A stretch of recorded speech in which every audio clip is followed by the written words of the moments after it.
नमस्कार प्रिय साथियों, मैं कोड़ीराम म्यूजिक की तरफ से आप सभी को हाथ जोड़ के प्रणाम करता हूं। आज आप सबके बीच एक भोजपुरी लोकगीत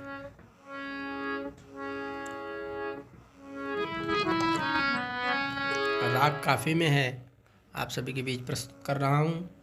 किस प्रकार बजाया जाए, आजकल बहुत ही तेज़ी से चल रहा है। कुआं कैले बा, चंदन जी का गाना है ये। भोजपुरी में किस प्रकार हारमोनियम पे प्ले करें, यह बहुत ही बारीकी से बताया जाएगा आपको। वीडियो काफ़ी बड़ा ना हो, इसलिए आपको एक बार बता देता हूँ कौन कौन से सुर लगेंगे।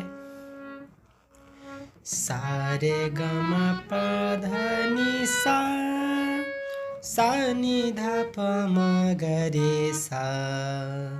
मंद्र सप्तक का नी भी आएगा, नी नी सा।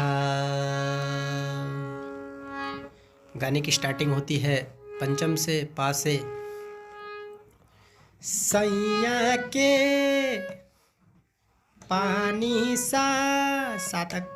सैया के जोगावली धानवा, फिर वापस वही चीज।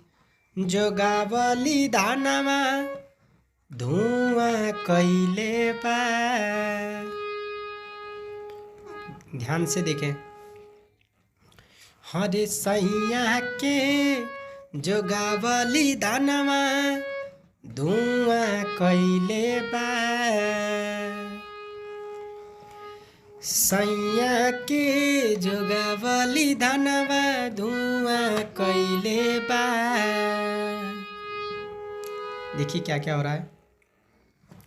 पानी सा नी धा प म धा प। हरे सैया के जोगावली धनवा धुआं कैले बा। त खोदी ढूंढी के देवरा कुआं कैले बा। त खोदी ढूंढी के देवरा कुआं कैले बा। पापा मा गा मा पापा पा रे सा नी रे रे सा।